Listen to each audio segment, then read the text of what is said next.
Everybody, welcome into the Cubs Weekly podcast presented by Wintrust, proud legacy partner of the Chicago Cubs and exclusive home of Cubs checking. Open online today at wintrust.com/Cubs Weekly. As a reminder, we're available on all podcast platforms, so be sure to rate and subscribe wherever you listen. I'm Andy Martinez, joined by Chris Emma. Chris, it's been a whirlwind of a last week or so of a homestand. Take 2 out of 3 from the Marlins, but the last game kind of leaves a bitter taste with how it ended. And then we're recording here Wednesday afternoon, just before the Cubs-Cardinals finale. So far, the Cubs have dropped the first two. Again, kind of similar feeling to Sunday, where it feels like there's a little bad taste in your mouth if you're a Cubs fan. Yeah, there's been too much flirtation with the 500 mark, and this team now 200 as we record this. I think they're going to win. I don't know if it's good to go first minute and put out predictions of a game that's going to be happening, but I'm going to do it anyways because I like the way Justin Steele's been pitching. But my point is, this team's really been up and down so far, and we've seen a lot of good from this squad. We've seen a lot of frustrations, and it keeps coming back to the idea of they need to get better with runners in scoring position. They need to get that offense really manufacturing the way that we saw the first couple weeks of the season, when you're inspired that they could really be that contending team, that they could be that team. Now, last time we did this podcast like a month ago, we're celebrating how great this offense has been, and now we're sitting here saying maybe they can salvage this series finale if they can get the bats going and support a guy who's been the best pitcher in the National League so far. So it's early in this season. There's so much that has to take place, but these are the ebbs and flows for a team with a lot of young guys, a lot of veterans kind of trying to reestablish themselves. This is kind of what you get right now.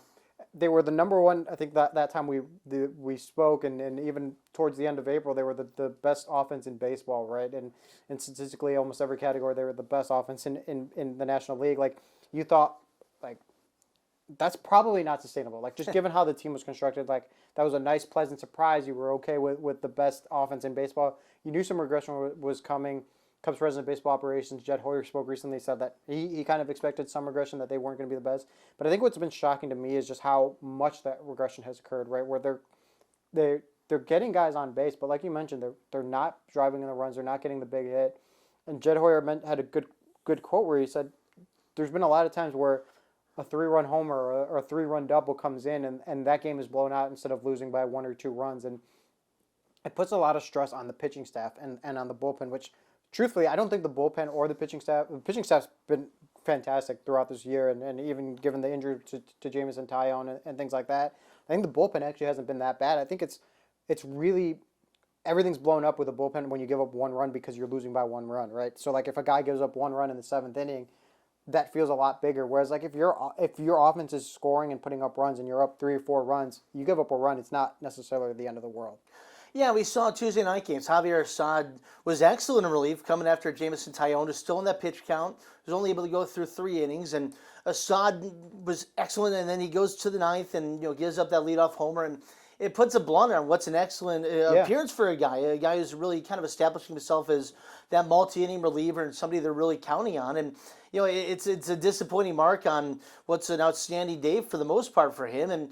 But that was the only way they could go in that because the bullpen was taxed. They went 14 innings on Sunday and then several innings more on Monday of work. And you've got a lot of young guys who are kind of trying to figure out their roles and their routine with this. And this is just the life of it. And then on the counter side of it with the offense, I mean, we talked about it, but like it's just there's no rhyme or rhythm to the lack of clutch hitting.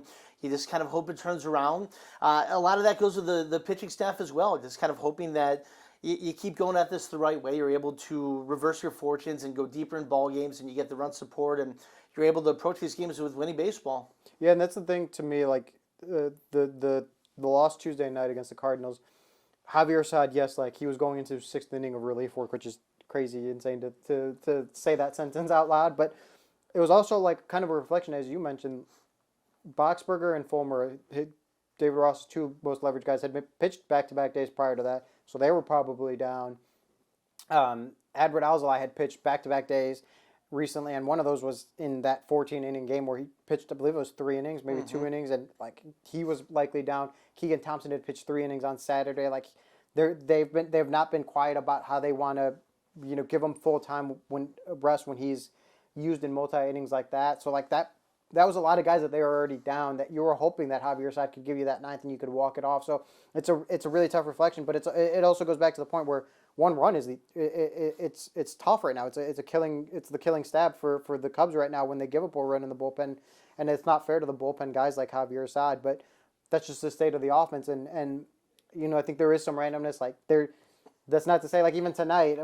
Again, we're recording before the Cubs Cardinals series finale. Like the Cubs could score a lot of runs, and that could kind of spark the offense to get going. But that's kind of the ebbs and flows that's going to go with the season. I think the Dansby Swanson mentioned it on Tuesday night. The good thing is they're still getting runners on base, right? You're still having bases loaded situations. You're still having first and second situations. Like you're getting guys on base that you have the feeling that what those hits will start falling. And I think it would be, and he said this too, it would be a lot more concerning if it's just 3 up, 3 down, 3 up, 3 down, maybe a walk here or there. Like that would be more concerning than what's currently going on. Yeah, I remember asking David Ross several weeks ago when the offense was going well. Like, what's the secret you guys have? You're hitting 290 as a team, and I didn't exactly say that, but I enjoyed his response because this was when they were actually hitting 290. He's like, look, this isn't sustainable, this average. But what is sustainable is approaching at-bats the right way. Taking long at-bats, getting deep pitch counts on these starters, working these starters. But early in the season, you're facing great starters. You work these guys out of a game in 4+5 innings. You go deep into a bullpen. You work those guys, and suddenly you're to the bottom leverage guys, and you're putting up crooked numbers. And that was the Cubs' key to success for a while. They've still had those good at-bats. You just said it. Like Dansby Swanson pointed out, they're getting the bases loaded. They're setting up the ducks on the pond. You just got to get them in. This is baseball. You're not going to hit 290 over the course of a season, and you're not going to hit whatever with runners in scoring position. You got to stay true to yourself, stay true to your approaches, which is what David Ross said, the common denominator. You got to keep drawing deep at-bats, deep plate appearances, getting these pitchers and these bullpens in trouble. That's when you have these breakthroughs. And if you play the game the right way at the plate, you're able to reverse your fortunes. It's not happening yet. They're about to go on a tough road trip here, and ideally you can flip those fortunes the other way then, but it's a tough game. It's also a long season, so that's just got the way they approach this right now. Yeah, and that is a great point to mention that this road trip that's coming up, it's a tough one. Minnesota, who's a contender in the AL Central, regardless of what you think of the AL Central, like they're still contending for a playoff spot. There's a good team. Then you go to Houston, defending World Series champions. That I know they're struggling, but they won a World Series and they've got some pretty good players over there. And then you go to Philly, who another team that is struggling a little bit, but also that lineup is scary and can go off for like 5 home runs any given night. So it's not an easy stretch. And then you come back and you play the Mets, the Reds, and the Rays to finish out the month. So it's like a really, really tough stretch that I think could be a big key for the Cubs as they get going. And one thing I do want to mention, guys, as you're listening on, we've got a conversation coming up a little later with Lance Brozdowski and Owen Casey. They're down in Tennessee talking it up, so make sure to stay tuned for that. But Chris, you touched on it. We've touched on the pitching staff, and one thing that was a pleasant surprise for the Chicago Cubs was Yan Gomes went down with an injury, and then they had to call up Miguel Amaya from AA. Again, limited experience in AA, limited catching experience over the last few years. He comes up and he was a pretty pleasant surprise for the Chicago Cubs. Yeah, and it wasn't just, he had the big hit in Saturday's game. He hit a lot of rockets that didn't go his way. He should have been hitting 500 plus or whatever for his brief time up here. But what impressed me was the rapport with the pitching staff, with the framing, the defensive, the way how many pitches he knocked down and kept from a runner moving over. I didn't know what to expect of him behind the plate, and he, in a small sample size, looked the part. David Ross had no problem trusting him with some of these veteran guys. Yeah. Clearly, there's a lot of faith, and we heard Jed Hoyer talk about it, where this is a guy, he didn't catch for a while. He had to shut it down with the injuries. They believe in him again. He went up there in a brief time this last week and showed he's somebody where Jed Hoyer talks about the next great Cubs team. He might be the catcher you pencil in, and you hope that he can be that guy. Now that he's back on track, he's healthy. He's got this experience under his belt. He's going to get that bump now to AAA, where he was in Double A a week ago. This is an opportunity. Continue that development track. Prove yourself that you belong. Short time up in Wrigley, but he looked the part. Yeah, it's funny. It's a demotion, but a promotion at the same time, right? He started at AA Tennessee, came up to Chicago, and then was sent down to AAA as opposed to AA. But yeah, there was a comment that I think really stuck out to me from Hayden Wesneski over the weekend, who Miguel Maya was his catcher. And Wesneski said he over-prepared for his game with Amaya behind the plate because he didn't know what to expect. It's a rookie catcher, again, limited experience, all those things that you just talked about, that we both just talked about, and you think, I have no idea what I'm going to get, so I'm going to over prepare with each hitter and have my game plan so that I know in every situation what to do. And he said by this third inning, he was like, this guy knows what he's doing. Amayo's very well prepared. He knows what he's doing. I'm confident, trusted him. And Wozniacki turned in a great game. And that's, to me, the sign of, we've seen it with Yan Gomes, right, where David Ross has said he's such a good game caller and game planner and defensive catcher that whatever he does offensively is a bonus. If you're starting to see those signs from Miguel Amaya already, and he's got a pretty good bat, like we saw, like he never looked really outmatched in the big leagues in his small sample, that's a pretty good recipe for a future catcher, like you said. Yeah, and how many guys we talked to who made their major league debut talk about seeing that upper deck and the bright lights and how different it is? Imagine that now, where you're being trusted for a guy to catch for like a Marcus Stroman or Jameson Taillon, and you're not worried about yourself. You got to worry about his pitch selection and what's going to work for him, and catering it as the caddy there behind the plate. It speaks to his maturity. It speaks to having the right head on his shoulders, that he was able to get there when he's making his debut, after, not to mention everything he's been through, and he did so well helping these guys out. Yeah, and that was really incredible to me, and something that, it's got to give Cubs fans, it's got to give Jed Hoyer in the front office and David Ross in the Cubs a lot of promise that, hey, like this guy is still a factor, and it's a big year for him. It's his last option year. Like there's a lot of logistics with him. It's a good thing. But he isn't the only guy that we've seen come up to the major league level over the last week or so. That since we recorded our last podcast, Matt Mervis, obviously probably the most hyped prospect this season. Had a torrid stretch last year, and we talked about it a little bit that when he was called up, Tim Stebbins and I on a previous episode of the Cubs Weekly podcast.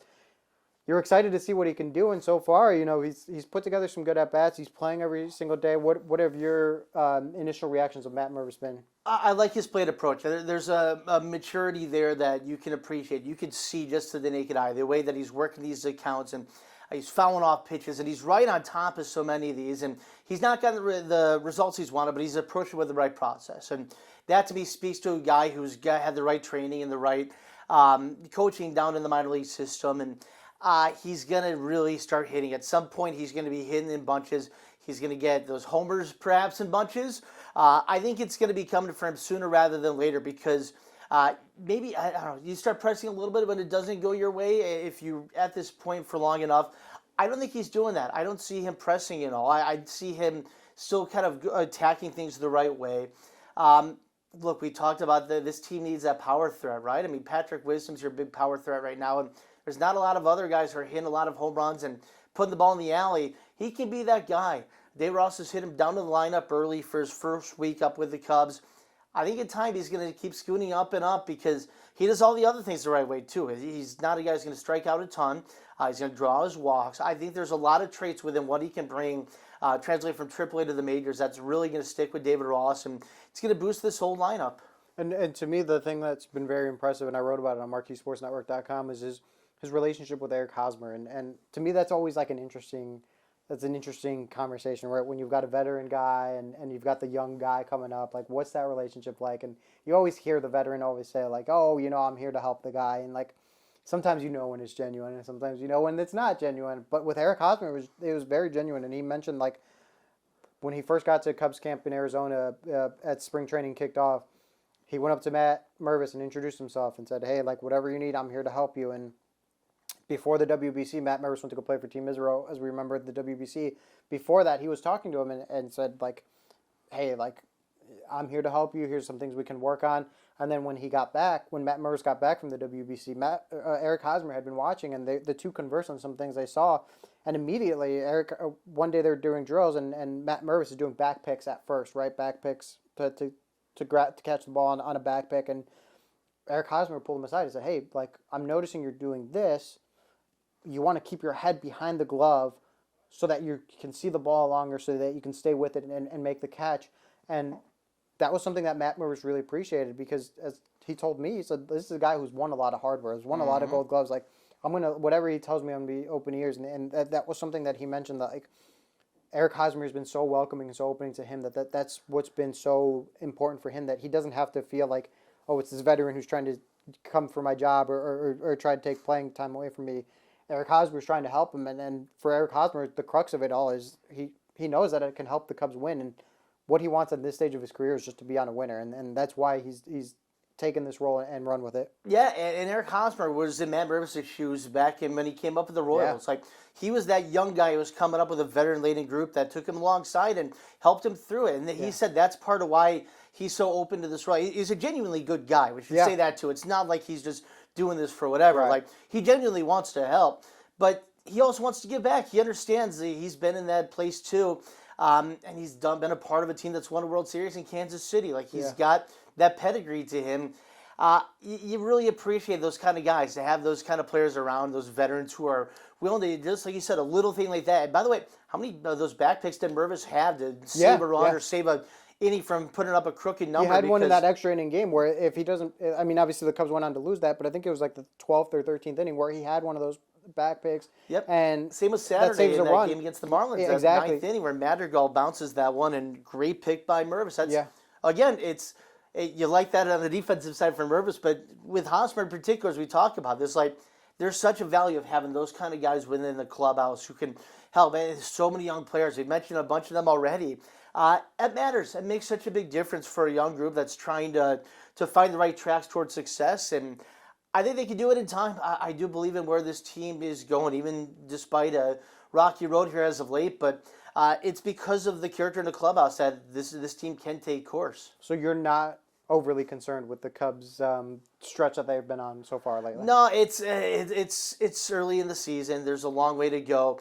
I got the fact for you here now. It's the last 4 full season National League champions. So 2022, 21. So yeah, excluding the Dodgers, who 43-17 in 2020. The last 4 teams that have won the National League over the course of 162 were sub 500 at Memorial Day. The last 2 National League champions, so the Phillies in 22 and the Braves in 21, 17-19, where the Cubs are entering Wednesday night's game. My point is, I'm not saying the Cubs are going to go on to win the National League, but my point is, it goes a long way this early in the season. You don't really take that exact course toward being a National League champion in May. It's not like you just get out of the gates like the 2016 Cubs did, where you're just flying kind of the whole way, and you hit that success throughout the course of a season. It's the way these teams develop. When you got young guys who are coming through, a guy like a Mervis or Morel, or when you get a Maya back up, and all these young guys, and then the veterans. A lot of the veterans on this team are still not producing the way that you would expect at the back of the baseball card. Give it time. It's May right now. It's a tough stretch ahead, but this is a very winnable National League Central. There's going to be opportunity for this team to get right on that path toward contention. You got to withstand the storm a little bit here, but talk to me like a month from now when you get toward the end of June. If this team's staying afloat around that 500 mark and within striking distance of the Central, you hope things can get on track. You believe where it can go. There's examples there of teams that have been in the Cubs spot before and gone on to success. So give it time. Be patient with this right now. I know Jed Hoyer, Carter Hawkins, they're feeling that as well. Yeah, and that's a very interesting point too, because like we mentioned, like as great as that April start, that was kind of outperforming. Like there's no reason to believe that can't happen again. To your point, are we saying that they're going to win the National League crown, the National League pennant this year? No, but that's not to say like this tough stretch you should be tuning away. It's quite the opposite. Like it's still so early. We're not even what are we 30 some odd games? We're not even a quarter of the way through the season. Like let's tone it down a little bit. Let's relax and let's see. I like to your point. Let's see where they're at in a month or so. It'll be an interesting time. That's the beauty of baseball too, yeah, right? You play every single day. There's games every single day. We're going to take a quick commercial break and hear from our sponsor, Wintrust. On the other side of that, we're going to hear from Owen Casey with Lance Brozdowski. They're in Tennessee. They're chatting all things WBC. Owen Casey played for WBC Team Canada, talking about his routine, his warm-ups, and they're using an experimental ball in AA, which I'm really curious to see what Owen says on some of these things. So after this commercial break, we'll hear from Lance and Owen on that. Stay tuned on the Cubs Weekly podcast. We know you love Chicago. You devour the pizza, admire Chicago's skyline, and cheer on Chicago sports teams, especially the Cubs. If you wanted to live in a more boring place, you'd live in St. Louis. Why not bank with Chicago's Bank too? Upgrade your wallet with an exclusive Wintrust Cubs debit card, which you can get when you open a Wintrust Cubs checking account. Show your Cubs pride and open an account at wintrust.com/Cubs. Member FDIC, equal housing lender. Hey Cubs fans, we're out here in Tennessee and I'm joined by a very familiar face in the Cubs organization on the minor league side. His name is Owen Casey. Owen, it's great to see you. It's great to be back. We haven't caught up in a really long time, such that we haven't talked to you about the World Baseball Classic where you played for Team Canada. You guys won 2 games, didn't make it out of pool play, but you played against Team USA, Team Mexico, Team Great Britain. I imagine that was an incredible experience for you. First of all, I just want to say thank you for having me. Of course. But yeah, I mean, WBC was honestly, like, for me, my first big league experience. Every game, it was kind of like a big league atmosphere, and just being around players like Freddie Freeman, Tyler O'Neill, Edward Julian, Abraham Toro, Otto Lopez, guys that have been there, and obviously the coaches we had Larry Walker. I mean, that was pretty cool. But all in all, the WBC kind of honestly prepped me for the season, got me in a good mindset. Obviously, I hit okay there. The last couple games went a little iffy, but it was just a great experience. How was it to pick the brain of a guy like Freddie Freeman? I imagine there's some pointers there that maybe he gave you. I mean, one day we were in the cage. I think it was the first or second day of camp, and he was literally just saying, stick to your routine no matter what it is, never deviate from it. And I've really taken that to heart, and I've really kind of focused on my routine this year so far. Can you talk about that routine a little bit? What are some of the key points of it? Is it certain cage work, certain teamwork, field work? What is it? My cage work, mostly, I really get in there, do a top hand, bottom hand, and really just work on low line drives in the cage, because that's what I saw him doing. And honestly, so far, it's really translated, because in my opinion, low line drives kind of really translate into the game, because you're getting flips, kind of like slower speeds. So if you work not down the ball, but kind of through it, it translates to the game to elevated line drives for sure. You got a bat, so can you mime out what this top hand, bottom hand stuff is? Just pretend there's a T there? I mean, I get on soft toss, and I really just try to really hit through the ball to kind of left center field area with my top hand, and same thing for bottom hand. I'll do some point contact stops just for the core activation, and then I'll go through and hit it. But it's really just honestly nice and easy line drives right up the middle with my top hand and bottom hand. Nothing too crazy, just a really good feel and what I want my hands to do. Mm-hmm. You said Freddie Freeman does that too. I haven't seen him do top hand, bottom hand, but he just literally hits 150 line drives at shortstop and doesn't pull the ball, which is the craziest thing I've ever seen. But yeah, that's what he does. Yeah, might be a pretty good hitter at the major league level. Maybe some of the might be a little good. Yeah, maybe a little bit good. Yeah. So you talked about the World Baseball Classic and that helping you in Tennessee. Obviously, you were in South Bend last year. Now you're up at Tennessee. What's the biggest difference between those two levels? Honestly, I just feel the pitchers can really locate more than one pitch. Last year, I feel sometimes you would have a pitcher that could locate 2, but this year I feel guys can locate 2 or 3 kind of always. And everyone's just I'm not saying no one was good at that level, but it just feels the competitions got a little bit better this year. Obviously it raises our play level, but it's just another stepping stone to where I want to go. Mm-hmm. World Baseball Classic, you said the competition there was a little bit stronger. That group of pitchers, how did that evolve you as a hitter? It really just got me honed in on what I wanted to swing at and what I wanted to hit. And it was honestly just a really good boost going into the season. I didn't know where I was going to go when I was at WBC, whether it was high A, double A. So I was really just honestly looking forward to getting the ABs and getting really locked in for the season. You talk about what you want to swing. I think that's a really good thing to think about.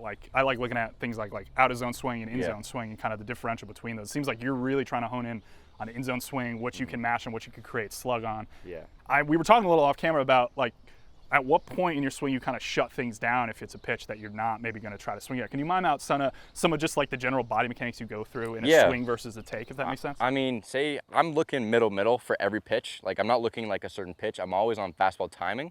I'll never be oh, I don't want to hit the curveball. But if it's middle, I'm really trying to hit a box, like a ball or a box, just middle of the zone. Yeah. Because that'll essentially try and keep me off of the corners and chase high and low. Obviously, it's a little harder said than done. Sure. But I'm just really looking for middle, and when I don't see that, I just try to really shut it down. But when I see that, I'm going. It doesn't matter if it's a changeup, curveball, cutter, whatever. If I'm on fastball timing, I can adjust through the ball and hit it. So I'm really just honestly looking just middle, and that's really it, because that just allows me to not expand off anything like that. I mean, I don't really have any cues for shutting it down. I just when I see it, I stop. Yeah. Yeah, simple hitter, that makes sense. I gotta imagine, so Southern League is experimenting with a slightly different baseball, where there's some tack on it. It's created some differentials in how pitches are moving. If you're a guy that's sitting fastball, I gotta imagine coming here from South Bend last year has a little bit of a difference in how those pitches are moving. Can you describe, maybe for people who don't really know what's going on, the difference to a hitter with the different ball? I mean, at the start, first 2 weeks, I feel like it was kind of like an adjustment period. Our hitting coach, Rick Strickland, actually has these balls called like a slider ball, and they move. They move a lot. They're really, I saw them. It's soft. They're right? like Yeah, light, yeah. and they move a lot. They really mimic almost the ball. Like it just like moves more, in my opinion, which a wiffle helps ball. us. Yeah. It helps us more get ready for it. But honestly, you know, it just took a little bit of adjustment period for everyone, I feel like, and now we're kind of used to it. You know, with the ball, I feel like there is a little bit more ride on it, but it's nothing that we can't hit. It's just an adjustment for you. Do you change up your machine work? I know there are a lot of machines that can throw that high vert. Are you like adjusting that vert up, putting it higher in the zone to adjust? Yeah, honestly, sometimes we'll do like top of the zone fastballs, and then they'll sneak a slider ball in there for us to take and everything like that. But honestly, just like really honing in on I guess there's like a floor 1, 2, and 3 fastball, and really trying to hit the floor 2 and 3, because it's pretty hard to hit a guy in the third floor with really good vertical. So we're just really trying to hone in on the bottom 2 floors. Yeah. Bottom 2 floors would be like need a belt, or like where's that window? Really just honestly right here, because anything higher is pretty hard to hit unless you like get really on top of it. But really just need a belt, to be honest. Yeah. Love it. That's good stuff. What are your goals for the rest of the season, man? Continue to do what I'm doing. Lower the strikeouts a little bit, but you know, just hit the ball hard and try to get on base as much as I can. I love it. Owen Casey, thanks for taking the time, man. It's always appreciated. Appreciate it. Take care. Thank you. Great stuff from Lance and Owen, and Lance crushes it on the minor league stuff, and always a great conversation with guys on Owen Casey on his swing and some of the cool stuff that he went through at the WBC.